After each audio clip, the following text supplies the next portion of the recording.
அஸ்ஸலாமு அலைக்கும் ஃப்ரெண்ட்ஸ். இன்றைக்கி பீட்ரூட் ரைஸ் எப்படி செய்கிறதுன்னு பார்க்கலாம். கொஞ்சமாக எண்ணெய் சேர்த்து கொஞ்சமாக நெய் சேர்த்துக்கலாம். கடுகு உளுந்து வெங்காயம் சேர்த்துக்கலாம். கொஞ்சமாக ஒரு பிஞ்ச் அளவு ஜீரகம் சேர்த்துக்கோங்க வாசத்துக்கு. கருவேப்பிலை சேர்த்து நல்லா வதக்கிடலாம். இதோட குழம்பு மசாலா தூள் ஒரு 1.5 டேபிள் ஸ்பூன் சேர்த்துக்கலாம். இந்த மசாலா வாசம் போகிறது வரைக்கும் கொஞ்சம் நேரம் வதக்கி விடுங்க. இப்போ நம்ம துருவி வச்சுருக்க பீட்ரூட் அதோடு சேர்த்து தேவையான அளவு உப்பு சேர்த்து நல்லா மிக்ஸ் பண்ணி விட்டு வதங்க விட்டுறலாம்.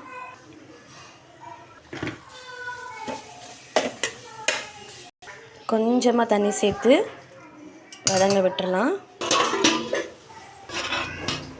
பீட்ரூட் வெந்துருச்சு. பீட்ரூட் நல்லா வெந்துடணும். அப்போ தான் சாதத்தோடு மிக்ஸ் பண்ணி சாப்பிட்றதுக்கு நல்லாயிருக்கும்.